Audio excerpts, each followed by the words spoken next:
Okay, so I watched this creator on here. I'm gonna tag her down below, talking about how black people are responding if they bring back segregation. And in her video, she pointed out the nuances about bringing back segregation, especially for black people. And truthfully, I agree with everything she said.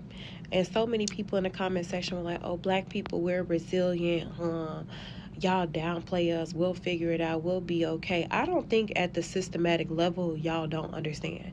Like, I think y'all truly don't get it. Don't get me wrong. I'm tired of being around them too.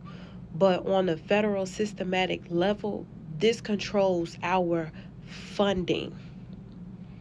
Our funding. A lot of times black people, especially if they're well off, y'all only think about yourselves. So what happens if this administration truly does want to get rid of segregation and programs for black and brown children, but especially black children in the United States? Like, they're already trying to dismantle the Department of Education. That just came up on my Apple News feed, meaning that our children are losing access to Head Start. Meaning, if your children have an IEP or 504, which a lot of our black children do, they're not going to have funding for that. Or it's going to be a state-by-state cases. And a lot of y'all live in the South. A lot of black people still primarily live on the South. So y'all are screwed.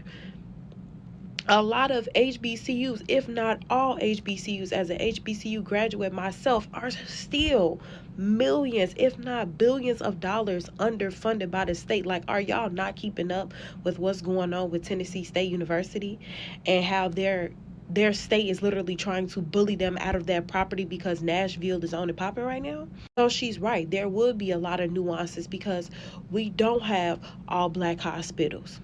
We don't have, or if we do have all black schools, they're majorly underfunded.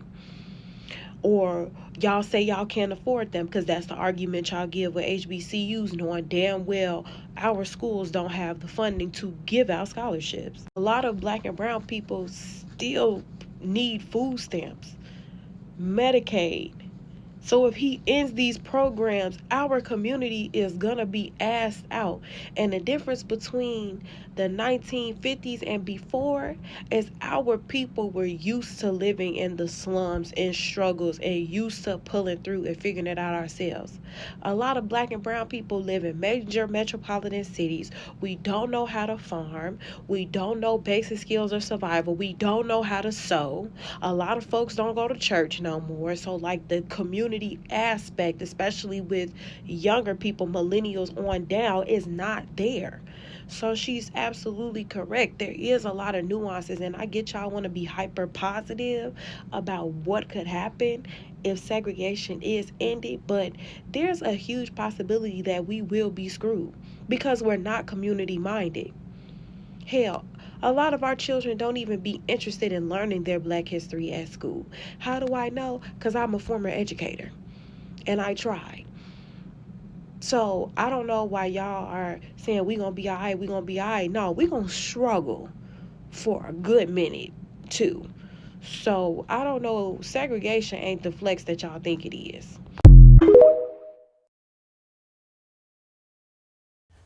Hey y'all, welcome back to my channel. Let's talk about this whole segregation thing. Now, no hate to this creator because I understand what she's saying. I understand her fears. I know where she's coming from. I understand all of that. I don't think that she understands those of us who don't care. So there's a sector of black people that either don't care if we become segregated again or that wants it to happen. Right? So it just depends on which group you're in. The reason why we feel the way that we do is because we are tired. What part of black women and black men and black people in particular are tired do y'all not understand? We understand that they could segregate the hospitals and they could segregate, the schools and all this other stuff. We don't care. That's the part. Like, we are tired. We're tired. We're tired of this system. And I'm speaking for myself as well. If I go into cardiac arrest and I can't go to the hospital because they're like, no blacks allowed. We don't like your kind around here, boy. Right? If I go to a hospital and that's what they tell me, then guess what? I guess it's my time to die. Right? Because we're all going to die from something one day. And I hate to say it like it's like a defeatist mindset, because I know it's coming across like, oh, it's like a defeatist attitude. But that's how tired a lot of us are. That's what y'all don't understand. It like, it doesn't matter. And also, you know, when she was talking about the kids and they're taking away funding from schools and stuff, I'm sorry, and I hate. I'm gonna try to be very careful with how I say this. Okay. Y'all are just now worrying about these things, and this is the type of shit that child-free women have been talking about for decades, that since I've been on this planet. Before I was here, I'm sure, but we're really having the child-free conversation now. I've thought about this type of stuff like 20-something years ago, y'all. And I'm not over-exaggerating. I've been thinking about this type of stuff. Every time something happened in life, when I was growing up, every time I heard something on America's Most Wanted, or some horrible things men were doing to children, or horrible things that mothers were doing to their kids, or somebody getting hit by a school bus or whatever, every time I ever heard anything horrific, my thought, even as a teenager, was, ooh, see, that's why I ain't having no kids. Ooh, I'm glad I ain't got no kids. And I know that to some people that sounds like, you know, I don't know, taking the coward's way out or something, because somebody told me that. I thought it was kind of funny. And I was like, I would rather be a live coward than a dead hero, but okay, whatever. Okay. I don't think it's cowardice. I think it's smart. I think we child-free women in particular, especially those of us who have been thinking about this for quite a while, we're just being cautious, y'all. That's it. Like, we have actually thought about this, and I know most people don't stop to think about these kind of things and think about their actions and how it's going to affect their kids and what kind of world you're bringing them into. I know a lot of y'all don't stop and think about this until after the fact, but unfortunately, no matter how uncomfortable it is for you to hear this, there are people around you that are smarter than you in that regard, and I'm sorry to say it like that. There are people out here that are like, nah, bruh, I thought about this. And I don't want to do it. If I'm going to be homeless under a bridge, like I said before, I would much rather be homeless under that bridge by myself than with 3 children or 2 children or a baby or whatever, a newborn or some shit like that. We thought about this stuff. So no matter how much people want to call us child-free women selfish and we're self-absorbed and whatever else, we not about to be dealing with this whole DEI kid thing, or not DEI, the Department of Education, and y'all are gonna have to pay out of pocket for y'all kids to go to school, or they're gonna segregate the schools, or your kids are not gonna be seen at the hospital with their leukemia or whatever. I'm not trying to be funny. I'm just saying that's one less, like not one less, like 700 less things that we have to worry about as child-free women. This is what I be talking about when I tell people, stop and think about the type of world you are about to bring kids into. But see, y'all are so selfish. Y'all let y'all desires to be a mom or to keep a man or to get married overshadow the actual realities that you're living in. This is not the environment to be bringing innocent kids in. Why? The world is just going to fuck your kids up. It just is what it is. That's what's going to happen. Either mentally, emotionally, spiritually, or financially.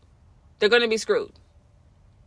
And then Donald Trump and his trumpets, that I like to call them, his little minions are out here doing everything that they can think of to try to get black people to get out there and protest. And I'm telling y'all right now, as black people, don't get out there and do it. I don't care what they decide. So from what I'm hearing, they're trying to release the man who unalived George Floyd. They're trying to pardon him. Chances are they're probably going to, because that's what they want to do. They want to release a white man for taking a black man down. Oh, absolutely. They're going to probably most likely pardon this man. And they're doing this partially because they want black people to get out there and riot. And I'm telling you, the first black person that get out there and try to riot against this, they're going to put a BULLET right in the middle of your forehead. I'm telling you, that's what's going to happen. They're looking for a reason to enact martial law on us, or a reason to give police immunity, which he's already said many times. He's going to give police immunity, aka you can put a B in somebody's head that's black or Mexican or whatever, and you're going to get away with it. That is what that means, in case y'all haven't figured that out. That is what that means. And I'm sorry to say this, But any black person that gets out there and tries to protest thinking you're going to make a difference, you're going to be unalived, and none of us are going to get out there and protest your death either. Now that's some hard truth for that ass real quick early this morning, okay? And I'm gonna tell you why we're not gonna protest for you for your death. First, people are afraid that they're gonna go through the same thing, and they got kids to live for. You probably had kids to live for too, but you didn't seem to care about that when you got your happy ass out there and thought protesting was gonna do something, and now your kids have to grow without you. Other people, other black folks are going to be like, nah, bruh, nah, G. I got my kids to live for. I have my family. I got things I want to do. I ain't trying to die. I want to live, right? That's going to be the first reason. The second reason is we told you not to go out there, and you went out there and like faced your own fate. That was your destiny. Like, people are going to have that mindset. So they're going to not do it. They're not going to protest your death out of fear. And because we told you not to do it and you did it anyway, for as far as I'm concerned, it was a smooth smile mission. And this person wanted to die. That's literally what a lot of us are going to think. I know I'm going to think that for sure. And I'm just being flat out honest. Protesting does not work. And even if it did work, it's not going to work this time. Because the only reason why they want us out there is to be able to put a bee in your head and get away with it. They're trying to bring back execution by firing squad because they are entertained. They are entertained by Black death. They love this type of stuff. Don't fall for it. If they want to segregate us, let them. This country is already going to hell in a handbasket. The moment they lose Black dollars, this country is done. So many things are going to go out of business virtually overnight. Because we're going to be segregated. And y'all know, Black people, we know how to make a good time. We can come together when we have to. And this type of situation will force us to have to come together, which is great. It's something we should have been doing anyways. All these hundreds of years, we should have been sticking together anyways. This will just force us to stick together. That's it. We're going to have a good time. We're going to have cookouts. We're going to be just fine. We're going to educate our own kids because a lot of us know shit that they don't even want to teach in schools. We'll be okay. They're going to come crawling back like they did back in the day when they realized Black people spend money. We need their Black dollars. They're going to come crawling back once the economy tanks. Once the Dow drops below fucking -0, they're going to come crawling back. It just is what it is. I'm not worried about being segregated. I don't care one way or the other. I don't care if they segregate us or if they don't. To be honest with you, it probably would be better because there's a lot of us that feel like integration was the worst thing that ever happened to Black people anyways. Because the thing that a lot of y'all don't understand is that when they let all of this go back in the day and they allegedly abolished slavery, when they allegedly ended segregation, which segregation never ended, by the way. Black neighborhoods, white neighborhoods, Black colleges, white colleges. I mean, we've never been not segregated, right? But back in the day when they allegedly got rid of all of this stuff, they then could discriminate, right? Because there were some white people that were okay with ending slavery and segregation and all that. And then there were a lot of them that were not okay. They were not okay. And the ones that were not okay back in the day, what are they doing in this day and age? Redlining, keeping Black people from buying houses in certain areas, keeping your credit score down on purpose, doing every little thing that they can to keep you from having what they have. That represents the percentage of white people that did not want slavery and segregation and all that to end. So us wanting to be equal to them or to be in their spaces and all that stuff was really just a sign of low self-esteem, in my opinion. And I'm only saying that because why the fuck do you want to go somewhere where you're not wanted? Like, this wouldn't be a thing for me. If I walked into a restaurant and they said, your kind ain't welcome around here, I'm not going to get mad. I'm not going to do anything. The only thing I'm going to say is, hey, y'all, this is what happened to Black people. I'm only going to be talking to Black people. They don't like Black people here. Just so y'all know, save the trip. I'm not finna go on no tirade or anything like that. I don't want to be somewhere where I'm not wanted. And I'm not finna go in there and demand food when I already know what the fuck they finna do to my food. Like, they don't even want me here, so of course they're gonna put fucking rat poison or something in your food. Let's be real. Why do people want to go where they're not wanted? I will never understand that.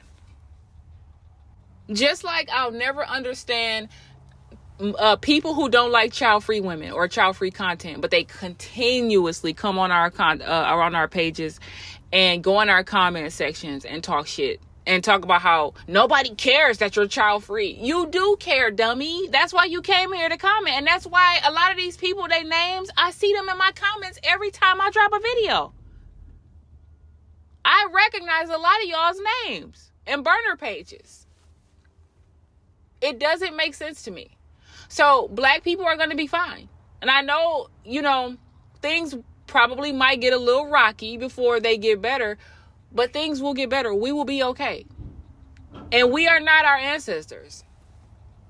Like that, it just is what it is. And it's not to take away from the things that they've been through. It's not. But we are not our ancestors. We ain't going back. Those days are over. If they want us to be segregated, like I said, we've been segregated for the most part anyways. I don't have a problem with that. And if you are terrified that your kids are not going to be taught properly in schools and stuff, don't have them. And if you already have them, that's just too bad. Like, what are you going to do about it? Because we can sit here and say we care about segregation, or we can say we don't care. We can say we care about what they're going to do with making us not segregating us from the hospitals or segregating us from places that we need to go to or not. My question is, what are you going to do about it? Let's say that they've decided this. It's already decided, it's done, it's going into effect in 24 hours. What the fuck are you going to do? It's important to start growing your own vegetables. I don't know why y'all haven't been doing that anyways. It's important to learn how to bake your own breads and all these little things that you know you're going to need to survive, that you can't or don't need to rely on other people or rely on stores to do for you necessarily in all these places. You have to be self-reliant out here. And if you don't want to be, and you want to just sit up and depend on the white man and depend on other people to raise your children, to teach your children, to feed your children, and to feed yourself, you've already lost that life, boo-boo. The question is, what are you going to do about it now? But that's going to conclude my rant for this morning. Leave your comments below. I do want to know I want to know how many of y'all care if we become segregated, or if you don't care, or if you're terrified. Like, if you're terrified of it, or if you hope that it happens, or if you're in the middle, basically. I definitely want to know. Leave your comments below. I'll catch you guys in the next video.